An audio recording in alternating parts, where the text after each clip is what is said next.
Good afternoon. Hope we have everybody on here at this point. I'm Michael Lamb, City Controller. I was actually thinking what today, if I would it be great if I pulled this mask off and I had the mayor's beard under here. That would be good. But let me first off thank everybody for your attendance today as we talk about our audit of the Citizens Police Review Board here in the city. And let me thank our audit staff, Gloria Novak, Betty Ann Pahark, and Mark Petak, who worked on this audit and did great work here. I think it's very informative and helpful, particularly, given the, what's happened recently, the referendum last year that now we will be working together with the Citizens Police Review Board on future audits of the Police Bureau, which we are about to launch and have been talking to them about during this process. So this process has actually helped inform that audit moving forward. But if you think back the history of this organization, it started out that there was significant hostility between the review board and the Police Bureau. But over time, crediting both the police and the board of the Citizen Review Board, the board members, we've got a situation now where we have much greater cooperation. They've fostered a much better relationship, and that's been great for Pittsburgh. And I think Pittsburgh has been well served by the review board. A couple of findings that I think that we should talk about and things that we know are problems and have been problems, but we did want to highlight them in this audit. First off, we know that the determinations, particularly with respect to discipline and even the most disciplined termination of an employee because of infractions in police brutality or police misbehavior, whatever you want to call it. We know that those determinations are non-binding because of Act 111 and the collective bargaining agreement and the right to organize, all those things, which I believe in. They significantly do limit the ability when it comes to issues like this. And as we think this is something that we need to discuss, we hope that our legislature takes a look at because we want to be able to locally, we want to be able to protect our citizens from bad actors. And sometimes when those bad actors are members of the Bureau. The other thing that we get into a lot here is we've talked about in this audit our board appointments, how the board is made up. What we've seen in other cities that's been helpful is to have nominations rather than the typical nomination process that we have with city council and the mayor, having more engagement and having actual organizations identified to make nominations. These nominations will still be approved by city council, but make nominations for this board as membership. We're talking about organizations that have some expertise in this area, whether it's in policing, whether it's in the law, whether it's in criminal justice reform, or whether it's in community engagement, particularly in communities of color. We want that kind of expertise on this board and think it's very important. And I think that's one way that we can really broaden the perspective of this board, and it would be very helpful. They are funded, through city tax dollars, obviously, and have been able to keep up with their caseload. But we were actually making a recommendation that their funding should be increased, so it gives them the opportunity to do that kind of community outreach that we would like them to see, and also have the ability to do more analysis of crime data and neighborhood data and the kind of things that really would help them do their job better and help serve the city of Pittsburgh better. With the recommendation we're making today is something that's done in many organizations across the country and even some of our local governments here, that their budget would be tied to a percentage of the police budget. And we're recommending a 2%, whatever the police budget is, 2% of that being the budget of the Police Review Board, to allow them to continue to do the good work that they're doing and expand upon that. And with respect to transparency, this is something we talk about a lot. Transparency. Our office has tried to be in the forefront of everything with respect to open government and information and providing that information, giving access to information about our city. But this is one area where we really see that we could be helpful to the review board. We think that, as you know, we have all of the contracts, the city contracts, in a open database so that anyone can review at any time and search.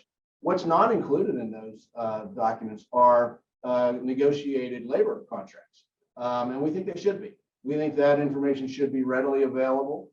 We also think that the negotiation of those contracts should be more open as well. I mean, we're often finding times that some things that are being requested or even included in our agreements might even run counter to the mission of the police review board or another department. So we really want to have greater openness and discussion around the idea of negotiating contracts. And then also when that contract is finally finalized, we want to be able to provide open access to that information, and something that we could readily do here in the controller's office with Open Book Pittsburgh. The last thing that I'll talk about before I take questions is this, and we see this across government all the time, and it is that sometimes technology gets ahead of regulation.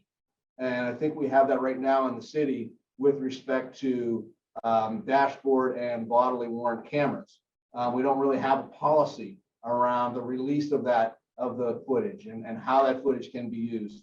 And so we're making a recommendation to council that they really ought to think about codifying how that information is distributed or made available. We know that the review board has been able to get access to that information and to that footage, but we want to make sure that it's done consistently, that they get complete footage. And so we're asking council to make some change there, or at least introduce some guidance as to how that footage would be made available to the public. I know that you have a lot of questions. I would just say this, and I said it to start. We feel very strongly that the city of Pittsburgh has been well served by the Citizens Police Review Board. This is, I think some of you know, the first time that we've audited them, and you may wonder why. One of the reasons, well, a number of the reasons why it became timely for us to do now.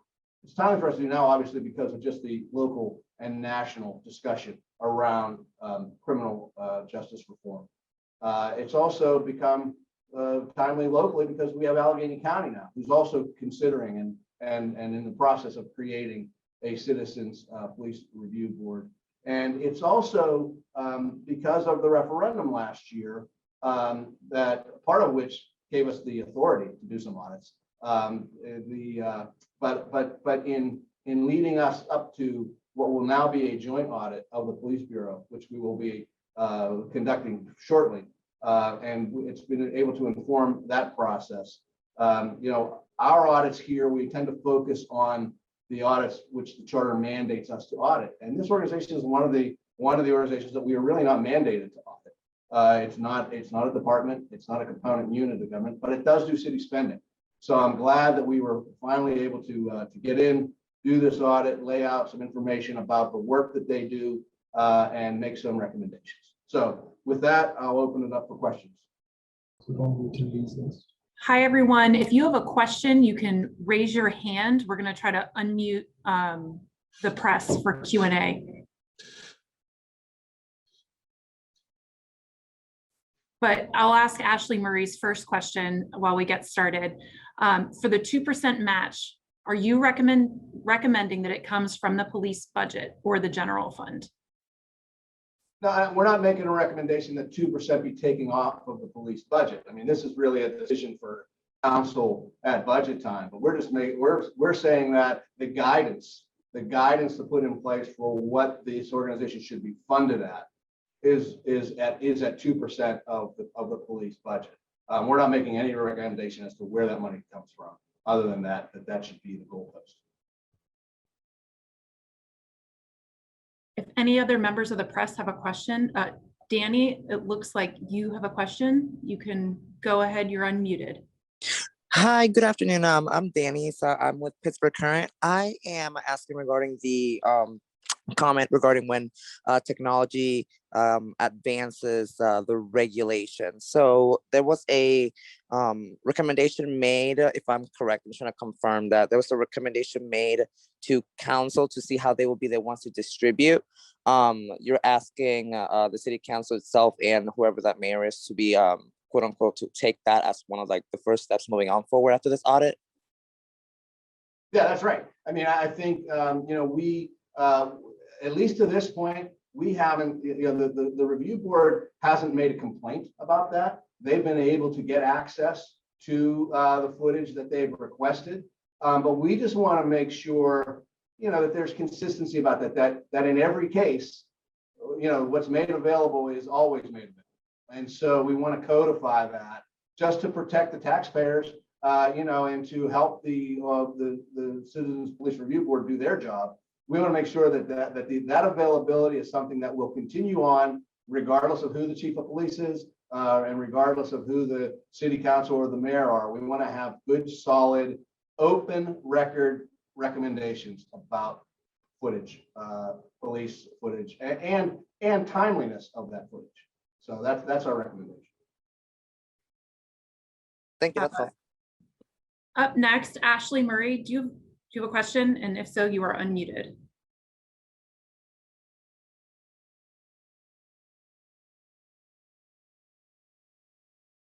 Ashley, are you there? Oh, hello. We I can hear hear you, you. Ash. I hear Okay, you. great. So with additional funding, if it was allocated, you mentioned that the board could then do more analysis. What kind of analysis are you recommending? So, I mean, I think there are a couple of things. First off, I think they can do more outreach. I think that's really a primary use of it. But, they sort through a lot of data. There's a lot of data around crimes. There's a lot of data around police action. And so, I think it would be helpful to them to have that because right now their budget is mostly not just by their caseload. And they're not falling behind on their caseload, but they are right at that level. If we want to see a value added kind of service, they're going to need a more budget. So whether it's when we talk about analysis, I think there's a lot of data that they could be reviewing, about policing, about making recommendations, but also just the community outreach, letting people know that they're there, that when they see something wrong within the police bureau, that they're there to field that complaint and to hear out our citizens when those kind of concerns arise. So, I mean, I think it's probably the bulk of that additional revenue would go more toward that. But I do think they could additionally use just help getting through all the morass of information that they accumulate. Thanks, Ashley. Chris Potter, you're up next. He's not muted, I don't think. Or he is muted, I mean. Chris, you might be muted on your own laptop.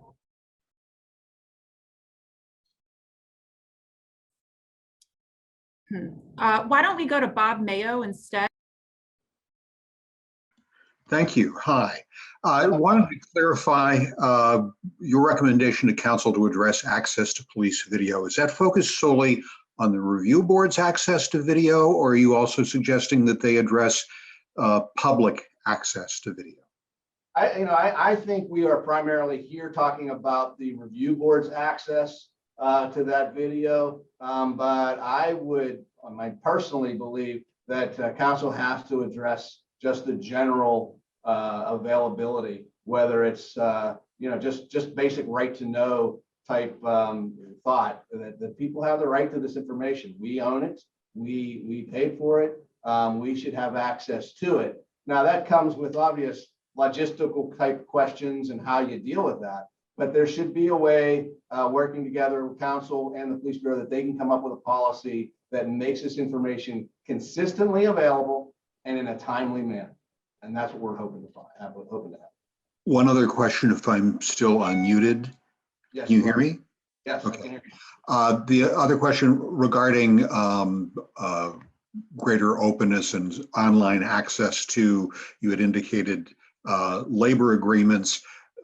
When you referred to the negotiating process, can you elaborate a bit more as to what you envision as possible access during the negotiating process itself? So the labor negotiations involve teams of negotiators, right? So the police, the FOP are at the table with their representatives and their experts. The city is at the table with their negotiators and their experts. We think that someone within this realm, whether it's the police review board itself or someone else with that interest in light, should be sitting at that table. Someone should be part of the administration's team to look at the various recommendations being made and negotiation points being made to make sure that some of these recommendations aren't undermining the mission of the Citizens Review Board. I mean, it makes sense for someone from the review board itself to be on that negotiating team, and that's the recommendation we're making, is that someone within the interest of police reform, criminal justice reform, or someone from the board itself be part of that team to ensure that what's being negotiated isn't in itself undermining the mission of the board. Do you see that as being an observer solely who would then give recommendations to the administration, or do you see them as being literally part of the negotiating team for the city? Yeah, I actually, well, I would say both of those things. I mean, they are clearly, they certainly don't have veto power over the agreement, and we're not suggesting that they should. But right now, the way those contracts are getting negotiated, I mean, I can tell you what I find out about negotiations here in this office between whether it's police or any of the other unions, we find out long after the fact. And sometimes things get negotiated that maybe are problematic with whether it's financially, with respect to some of the various pension benefits. Some of those things come to light after they're negotiated because people maybe who should have been brought into the conversation weren't. We want to avoid that here. And so I'm not saying that this organization would have veto power over any kind of budget of any kind of negotiation, but we do think they should be consulted and in review. Our next question is from Chris Potter. I'm going to read that out loud because he's having computer problems. The first question from Chris is, how did the office arrive at the figure of having 2% of the police budget being a good budgetary target for the review board? Yeah, I mean, that's, like I said, that's our recommendation, and we base that on what their current budget is and what we estimate to be additional need. And that basically comes down to 2%. But the idea, is not so much to get a hung up on what percentage is, but that as the police bureau grows and the expenses grow of the police bureau, the budget of the review board should grow as well. We don't think one should outpace the other. So I hope that answers your question. And then Chris's second question is, there has been criticism of the review board in the mayoral race that taxpayers aren't getting their money's worth because there aren't more full hearings and investigations of police conduct.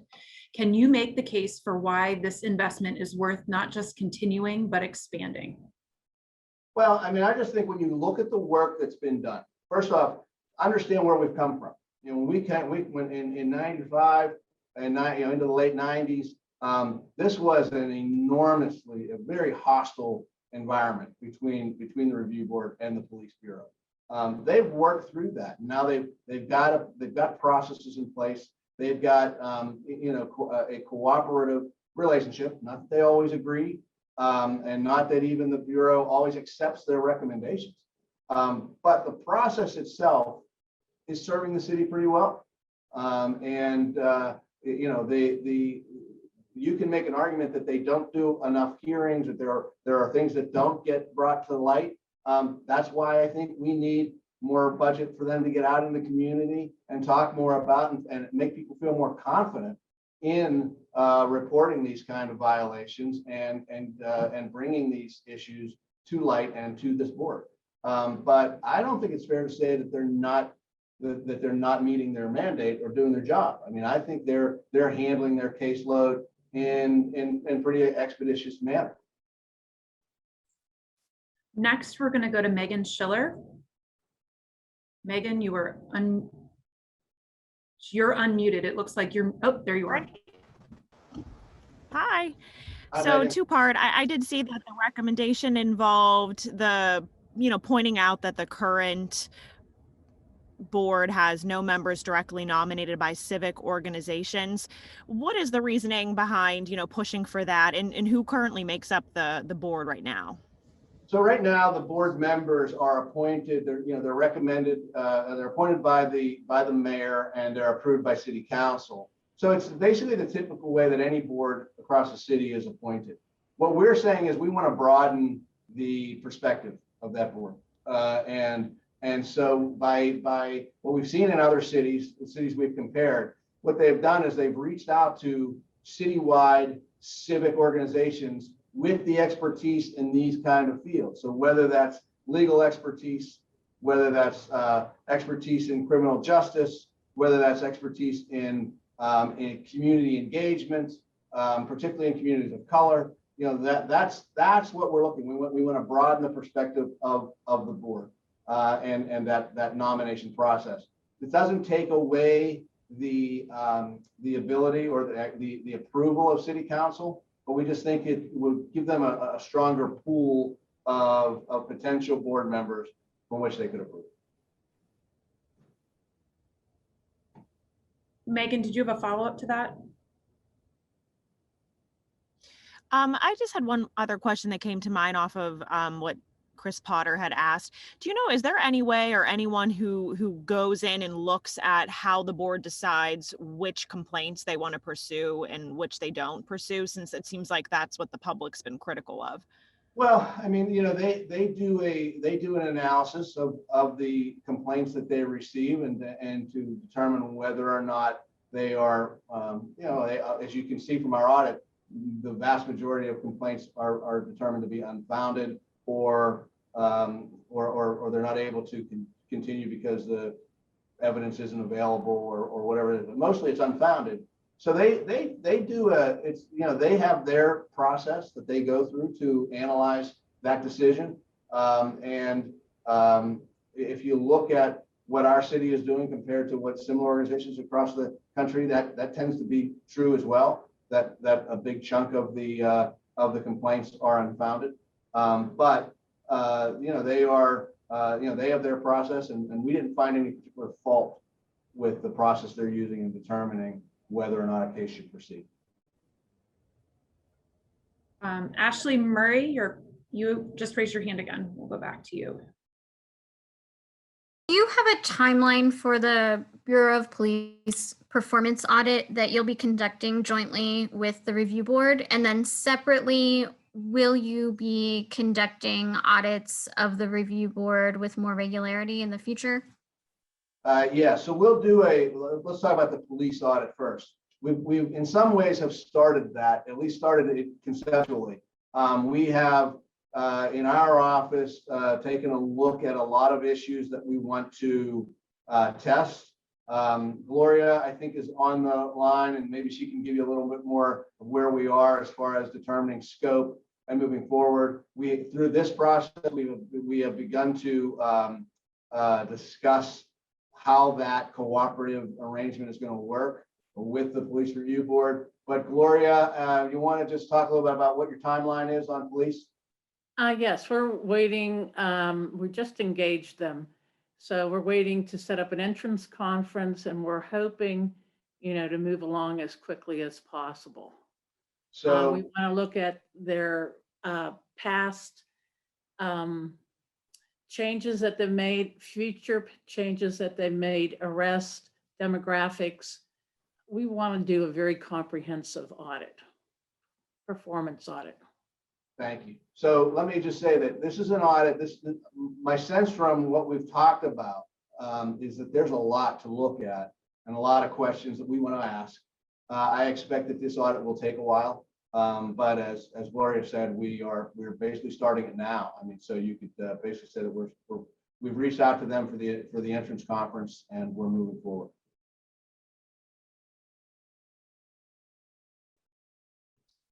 Are there any other questions?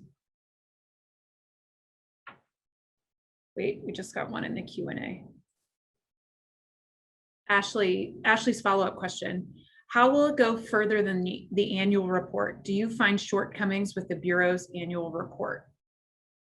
So you mean, I guess we're talking about the police, and this will go much further than the annual report, because the annual report is basically statistics.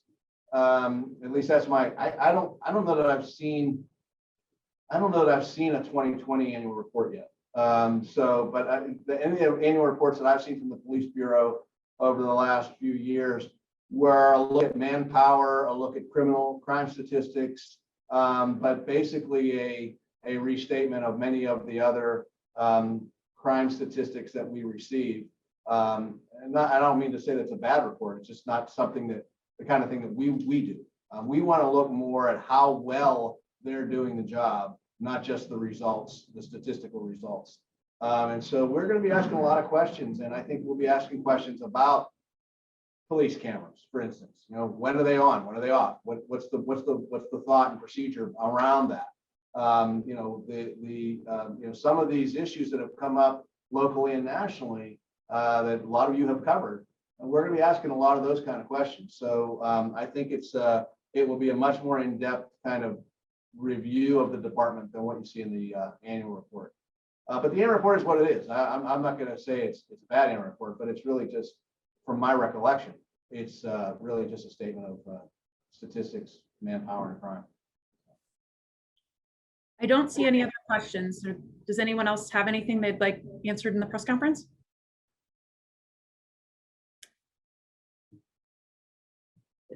Doesn't Okay. look.